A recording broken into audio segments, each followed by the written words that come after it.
Segunda parte do E Pluribuzum. Recordo que a convidada desta semana é Mafalda Ribeiro, comunicadora, entre várias coisas. Mafalda, já falámos um bocadinho aqui da sua ligação ao Benfica. O que eu lhe pergunto é basicamente o seguinte: liga só ao futebol ou acompanha de forma mais generalizada a vida do clube?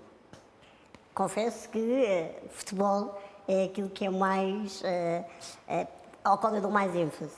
Apesar de cada vez mais, e não só as outras modalidades, mas aquilo que é o clube no seu todo, é algo que faz com que eu goste de estar cada vez mais informada, nomeadamente a atividade e as iniciativas que acontecem na Fundação Benfica. É qualquer coisa a que eu dou os parabéns e que eu acompanho desde o início e que eu própria me mostrei sempre muito receptiva e disse: pessoal, quando precisarem eu estou aqui para o que quiserem mesmo, porque acho que mais do que praticarmos desporto, esta história de um clube de futebol tem muito mais que se liga, e é tão importante quando conseguimos mudar a vida da sociedade e do mundo um bocadinho para melhor, com os nossos atletas, com aquilo que fazemos, e ver o crescimento, a abrangência, as áreas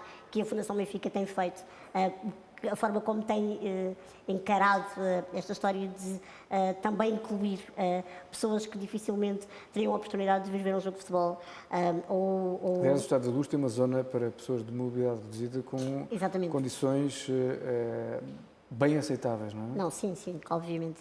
E portanto é qualquer coisa que eu confesso que me deixa cheia de orgulho. O meu clube ter esta preocupação generalizada a muitos níveis, não só com as pessoas com mobilidade reduzida, mas na sua generalidade. Lá está, aquela camada de pessoas que me diz, se calhar mais, quando nós falamos em minorias pode ser muita coisa, mas eu estou sempre a dizer que acredito que são as minorias que fazem avançar o mundo, e portanto deixa-me de facto muito feliz perceber que há esta preocupação generalizada. Muitas vezes há muita coisa que passa ao lado e que tem muito a ver com as pessoas, não é? Quando nós dizemos a instituição, o clube é uma coisa, podemos estar a falar de imensas coisas, mas eu tenho a sorte de ter também na minha vida pessoal amigos e pessoas que me são muito próximas, que estão ligadas ao Benfica, ou que já jogaram no Benfica, ou que ainda jogam, e perceber que esta preocupação de sermos todos um bocadinho cidadãos melhores acontece também muito fora dos holofotes e das luzes da ribalta e de andarmos com uma máquina fotográfica atrás para mostrarmos que somos todos muito solidários, mas que fazemos isso no silêncio dos nossos dias. É algo que ainda me deixa mais orgulhoso. O Benfica evoluiu de uma forma estrondosa. Estamos no museu, estamos este aqui ao lado do estádio. Ao Estádio da Luz. Lembro-me quando entrei aqui, é fabuloso. Como é que, sendo adepta tão fervorosa, como é que olha para esta transformação que o clube teve na última década? De uma forma um bocadinho assustada. Onde é que vamos estar daqui assustada no bom sentido. Onde é que vamos estar daqui a 3 anos, ou 5 anos?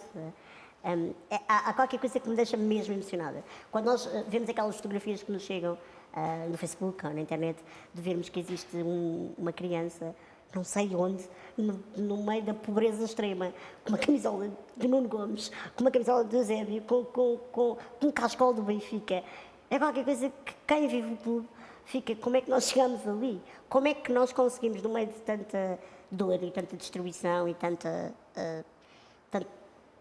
algo que está completamente fora do nosso alcance cerebral, porque andamos todos muito ocupados nas nossas vidas diárias, como é que o Benfica chega ali? Como é que o Benfica consegue trazer qualquer coisa de positivo e se calhar fazer sorrir uma criança num momento difícil? Isto é qualquer coisa que lá está, que não se explica, mas que tem muito a ver com esta história de sermos muitos, de pensarmos que...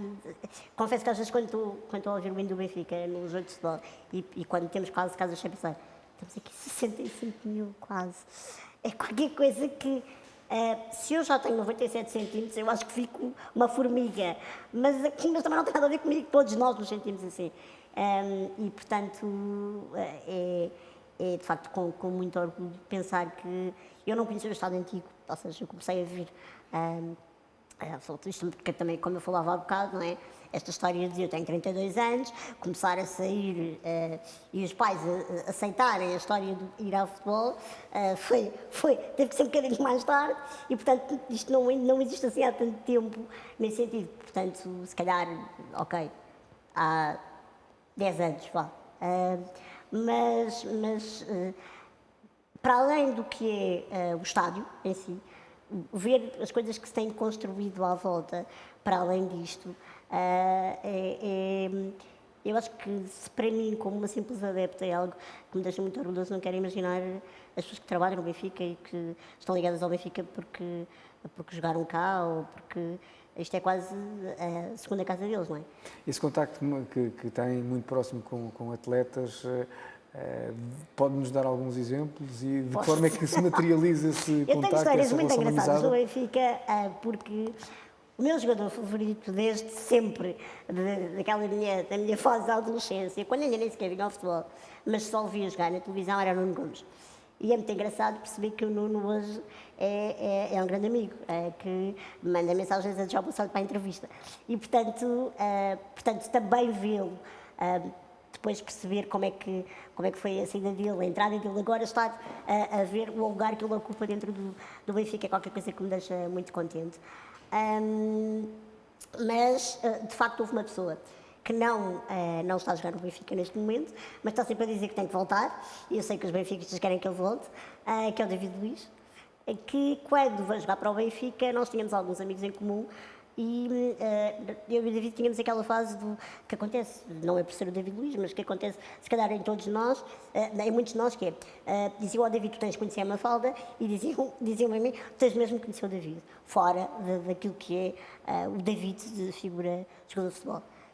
E isso aconteceu por culpa também do meu livro, por culpa de uma reportagem que na altura eu tinha feito para a Benfica TV e que acompanharam, portanto, há tesourinhos experimentos dessa fase, nos vossos registros. E nessa fase, de facto, nós mantivemos uma relação de amizade e de proximidade e de estarmos muitas vezes juntos fora dos jogos do Benfica.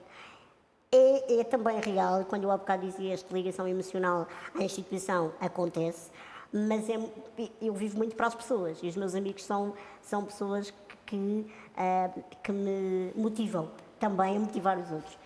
E o David, o Nuno, o Rubén Amorim, que ainda está na equipa, porque, como as pessoas sabem, né, aquele grupo, a grupeta era naquela fase de 2009, 2010, era muito acérrima, e é engraçado que eu era, de facto, motivada por eles a viver o Benfica de outra maneira. E aprendi muito nessa fase.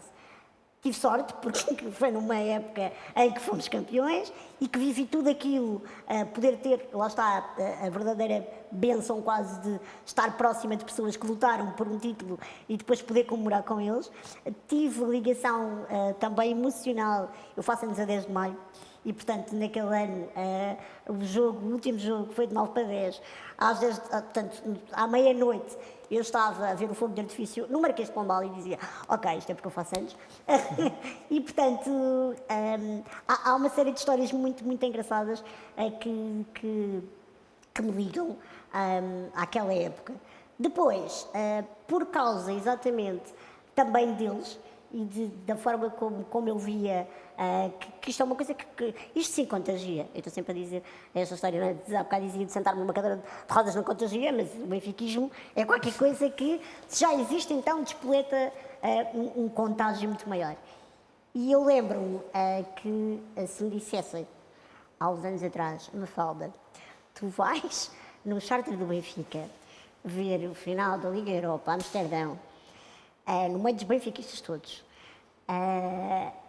Vais daqui a Amsterdão só para saíres do aeroporto e ires para o estádio e do estádio para casa e fazes isso na tua fragilidade física e emocional de praticamente não dormir e de ir e vir no mesmo dia, eu dizia, é óbvio que não. Mas eu fui. Não tivemos o resultado que merecíamos, eu vivi assim o peso da derrota. Foi mais difícil ainda, porque naquela fase, apesar de eu estar... Eu armei-me um bocadinho aos cucos, porque fui toda vestida equipadíssima de Benfica, mas o jogo no lado do Chelsea, porque o David Luiz já estava a jogar no Chelsea, portanto, coisa mais híbrida impossível. Não me aconteceu nada, foi muito duro, por muito que ficasse feliz por ele, o Benfica falou mais alto. E aí eu tive a verdadeira noção de que o Benfica acaba por ser muito mais do que os amigos que jogam nele. Ou seja, no fundo, por muito que os meus amigos sejam o mais importante, e eu, obviamente, estar feliz porque o David tinha conquistado um título, eu também sabia que ele não estava feliz a 100%, porque ter que ganhar ao Benfica foi muito duro para ele.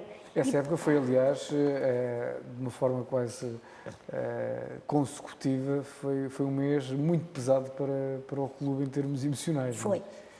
Eu nunca vi tantos homens a chorar viveu? na minha vida, à minha volta, e eu própria dei comigo a ter, sei lá, tipo, ataques de choro, e a pensar aquela coisa, isto é só o Benfica. Não, não é só o Benfica, isto é o Benfica. E eu lembro-me que o que eu Depois vi... teve a compensação óbvia na época seguinte, a última, Claro. com estados de espírito Mas eu obviamente já comecei diferentes. a pensar assim, bem, esta história de fazer viagens lá para fora, se calhar é melhor a malta sofrer cá dentro e torcer cá dentro, porque levar com uma derrota, com o cansaço físico e emocional de ir para outro país, confesso que foi uma experiência, eu nunca posso dizer nunca, porque não sei o que é que me espera, mas para já é único. Foi único porque não sei se me aguento a outra. Claro que se ganharmos é outra coisa.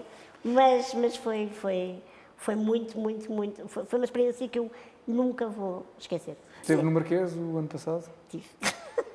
E o que é que achou daquela festa impressionante? O que é que achou daquela festa impressionante? A festa, é assim, para quem vê na televisão, eu continuo a achar que não está completamente anos-luz de perceber o que é aquilo.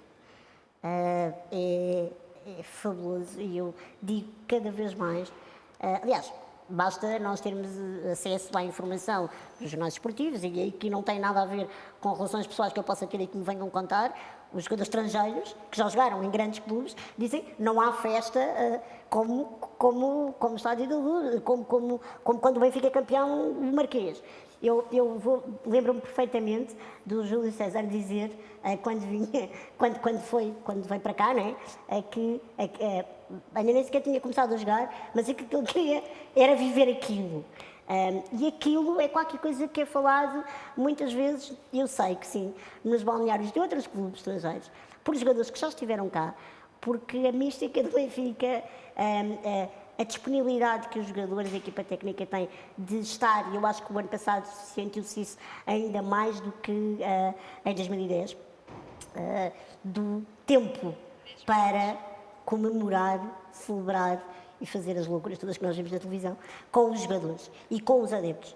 É uma celebração que tem muito de religioso no que diz respeito aos fiéis e aos É assim, eu sou muito pouco, eu não sei, mas eu começo a achar que eu sou completamente contra o lado demasiado ritualista das coisas, e eu, aliás, eu estou sempre a dizer que pessoas que me perguntam de uma forma mais objetiva relativamente, por exemplo, à minha forma de estar na vida e à minha fé e às minhas crenças, eu sou cristã, mas sou completamente contra a religião e sou muito mais a favor de um relacionamento pessoal com Deus.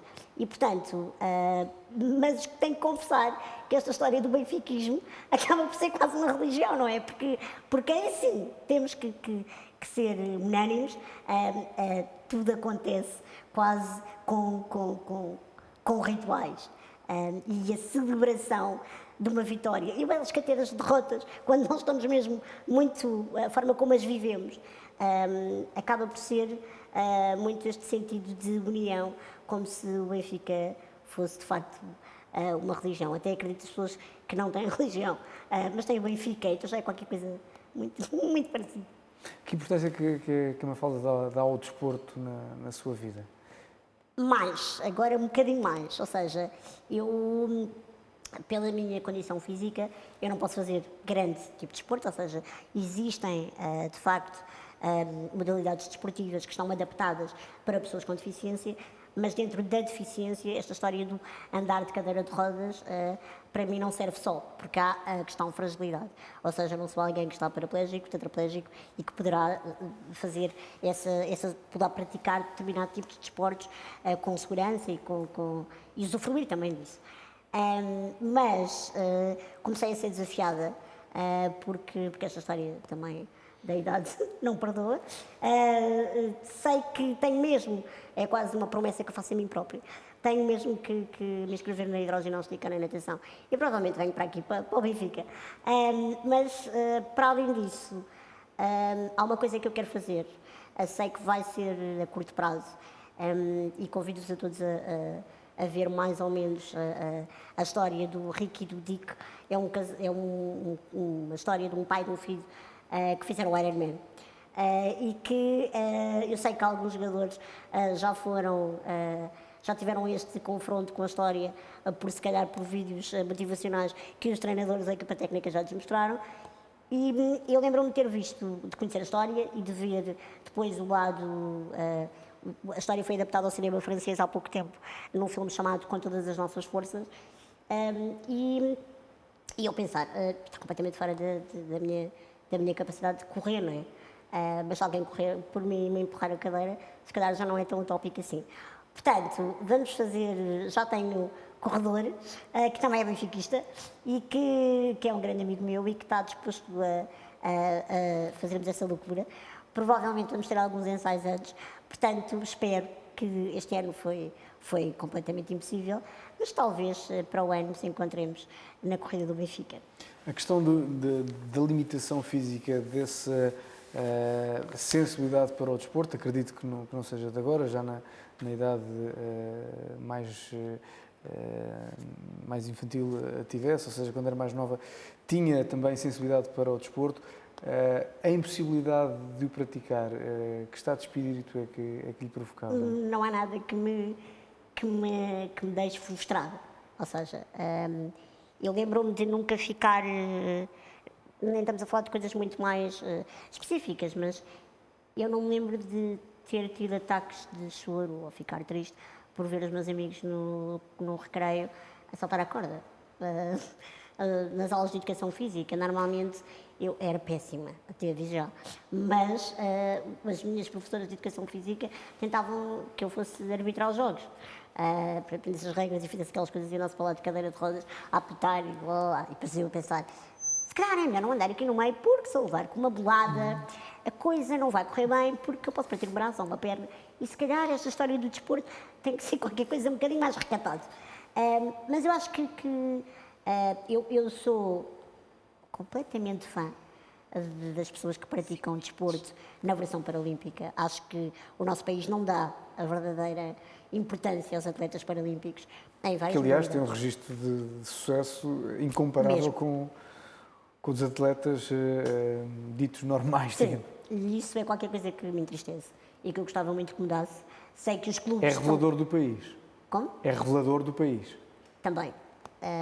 Mas eu acho que acaba por ser muito... os clubes têm alguma culpa nesse sentido, atletas que estão ligados aos vários clubes, não é? Mas eu começo a achar que isto acaba por ser um bocadinho generalizado, não é? Nós esquecemos muito, mais uma vez, também de valorizar as pessoas que lutam com a nossa bandeira e que cantam o nosso hino e que te esforçam. E os atletas paralímpicos são os mais inspiradores que pode haver, até para os atletas ditos normais, não é? E isso é qualquer coisa que eu acho que ainda há muito trabalho a fazer. Portanto, no campo do desporto paralímpico e na valorização que lhes damos. Mas eu própria confesso que gostava de que houvesse um desporto que eu pudesse praticar, até porque eu acho que em termos de psicológicos e emocionais que limpa imensa cabeça e é super bom. Não, tenho essa perfeita noção que ainda não me dediquei, porque a minha vida, eu acabo por praticar um bocado de desporto, não é? Com esta história do, eu nunca estou quieta, estou sempre para trás e para a frente e estou sempre a dizer que corro mais do que se calhar se não tivesse rodas. Portanto, é um praticar desporto um bocadinho, camuflado. Mas gostava de me dedicar mais a isso. Mas não, nunca houve aquele sentimento de ter Quase vontade. revolta pelos outros poderem praticar e Mafalda não? Porque havia outras maneiras. Eu dou exemplos muito parvos até. Eu sou aquela que vai jogar bowling com os amigos e faz questão, por exemplo, de calçar os sapatos e depois, não feliz da vida, porque agora já há as pistas de bowling, onde se tem, atenção que bowling não é desporto, mas é qualquer coisa assim, pronto, que uma pessoa ainda... Atividade física. Ok, uma atividade. E nessa fase é engraçado perceber que, e agora já existem, os bowling já estão um bocadinho mais preparados para as pessoas com... Essa foi uma novidade que eu descobri há pouco tempo, que a gente mete a cadeira encostada à pista e depois existe uma plataforma que vai, portanto uma coisa de ferro que está à frente da cadeira, para nos elevar a bola e para nós empurrarmos, que a minha força também é fabulosa para empurrar uma bola de bowling, mas eu faço questão de fazer o ritual todo. Mas então, como aquilo é uma coisa que não me faz mover muito, não é? Porque eu continuo na cadeira, eu sou aquela que sai mesmo da cadeira e vai para o chão e manda-se quase atrás da bola e, portanto, acaba por, lá está, não me preocupo minimamente que o clube esteja a olhar todo para mim ou que as pessoas todas estejam a olhar para mim o que é que ela está a fazer, porque eu estou-me a divertir. Claro. Mafalda, outra área, e estamos mesmo a terminar, outra área relativamente à qual é muito sensível, tem a ver com as mulheres. A Mafalda, além de ser uma pessoa com limitações, é obviamente uma mulher. E, portanto, esta questão da igualdade das oportunidades também é uma área que a preocupa, digamos. Portugal ainda tem, a exemplo de outros países, um caminho ainda a percorrer neste caminho de igualdade de oportunidades, não é? Tem. Eu não gosto, mais uma vez, de ser fundamentalista nesta história porque existem várias nuances quando nós caracterizamos o quê? Uma mulher feminista. Se calhar sou, acredito que sou, mas também não chego a radicalismos extremos. Acredito que Portugal está no bom caminho. Já existem vários projetos que dão voz a mulheres, cada vez mais, num sentido de igualdades salariais, de igualdade de oportunidades. Digo muitas vezes isto também serve para esta história das mulheres, que nós só queremos direitos iguais a sermos diferentes. Nós não queremos ser homens, quer dizer, queremos ser mulheres, com todas as características que ser mulher acarreta. Mas sim, as mulheres têm muito mais, têm uma vida muito mais preenchida, ou pelo menos têm que se desdobrar em muito mais coisas, porque são mães, são profissionais, são esposas, são N coisas, e eu acho que as pessoas, e neste país, ainda nos falta mais um bocadinho, estamos no bom caminho, continuo a dizer que se calhar, também é importante nós, se quisermos ver por comparação, às vezes também parámos um bocadinho, lá está, mas isto é o meu otimismo da vida que eu sou assim com tudo. Também nos preocuparmos, para às vezes nos compararmos com quem está pior, não nesse sentido, mas no sentido de, para termos motivação para fazermos mais, perceber que também já fizemos alguma coisa e que queremos e que é importante que isso valorize cada vez mais. Mafalda, foi um prazer tê-la connosco. Mafalda Ribeiro, benfiquista, comunicadora, de uma forma genérica. Se quisermos resumir a sua atividade, foi a convidada deste Pluribuno, que volta nos horários habituais aqui no